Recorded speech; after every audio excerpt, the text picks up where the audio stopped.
Hello बच्चों, आज के हमारे इस वीडियो में हम जो एक्सरसाइज 1.1 है उसका क्वेश्चन नंबर 3 का डिस्कस करेंगे।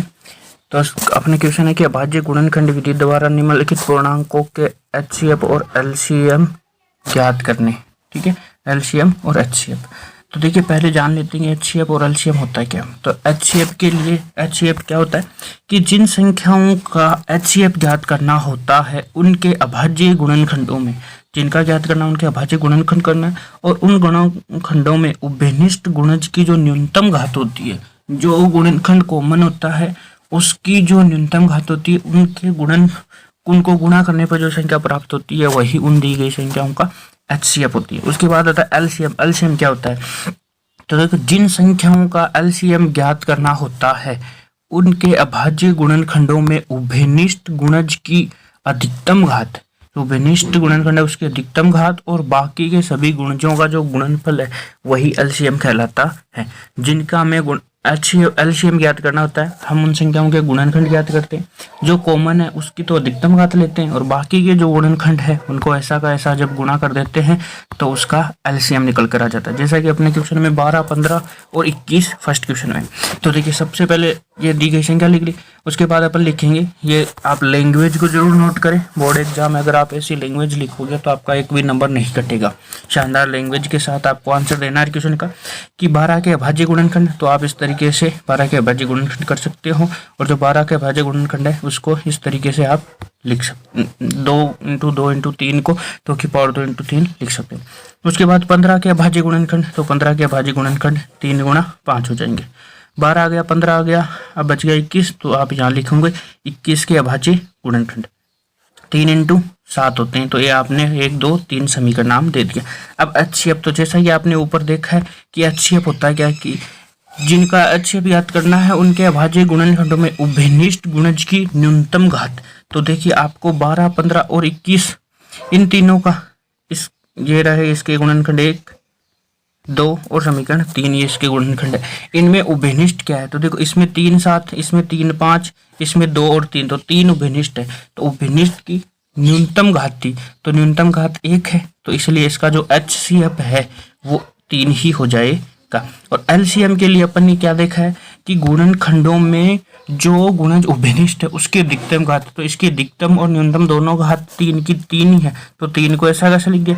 बाकी के जो बच गए गुणनखंड उन सब का गुणा, तो देखो यहाँ से 3 आ गया, तो यहाँ से 2 की पावर 2 को लिया, यहाँ से 5 लिया और यहाँ से 7, तो 2 की पावर 2, 3 तो और ऐसा है ही, और 5 और 7 को भी गुणा कर दिया तो इसका एलसीएम निकल कर आ जाएगा। तो 2 की पावर 2 4 होता है, 3 ऐसा का ऐसा और 7, 5, 35। अब 35 चौक 140 और इसको 3 से गुणा करेंगे तो 420 इसका आंसर निकल कर आ जाएगा। तो ये इसका एलसीएम हो जाएगा। तो आई होप आपको एलसीएम और एचसीएफ कैसे निकालते हैं ये बहुत ही अच्छे से समझ में आ गया होगा।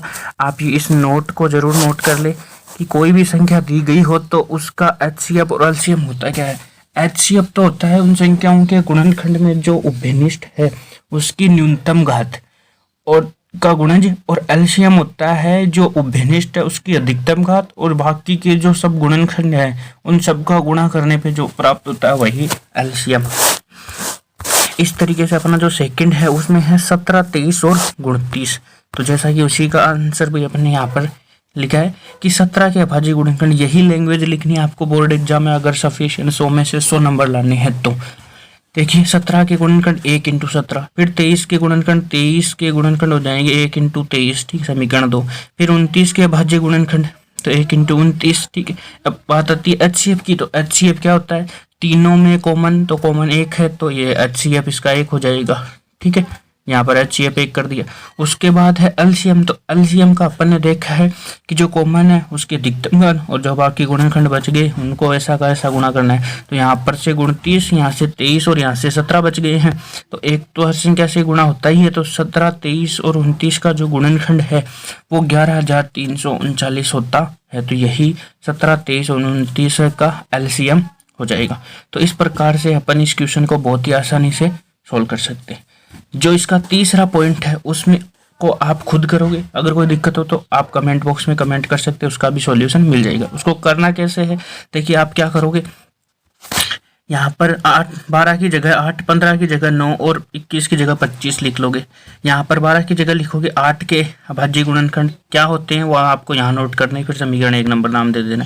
फिर यहाँ पर आप 15 की जगह लिखोगे 9 के अभाज्य गुणनखंड और यहाँ पर 21 की जगह लिखोगे 25 के अभाज्य गुणनखंड। तीनों के अभाज्य गुणनखंड लिख लेना और जैसा कि अपनी ये परिभाषाएं हैं इनके अनुसार एलसीएम और एचसीएफ ज्ञात करना। तो ये आपके लिए आपका होमवर्क रहेगा। तो आप ऐसे क्वेश्चंस को, बाकी देखो ये तो 3 ही ऑप्शन है, इसके अलावा भी आप बहुत सारे क्वेश्चन सोल्व कर सकते हो। तो आप अपनी मर्जी से 5-10 क्वेश्चन सोल्व कर लोगे तो एलसीएम और एचसीएफ का कंसेप्ट आपका बहुत ही अच्छे से क्लियर हो जाएगा। तो आई होप आपको क्वेश्चन बहुत ही अच्छे से समझ में आया होगा। आप नए हैं तो चैनल को सब्सक्राइब और वीडियो को लाइक कर दीजिए और अपने दोस्तों तक जरूर शेयर कीजिए। इसी तरीके से हर एक क्वेश्चन का सॉल्यूशन दिया जाएगा। अगर आपकी डिमांड रही तो हम एक्सरसाइज के जितने भी क्वेश्चन हैं उनको एक वीडियो में भी करवा सकते हैं या फिर एक को भी करवा सकते हैं। जैसे आपकी डिमांड है आप कमेंट बॉक्स में कमेंट जरूर करें। आज के लिए इतना ही, फिर नेक्स्ट क्वेश्चन के लिए नए वीडियो में मिलते हैं फिर से दोबारा।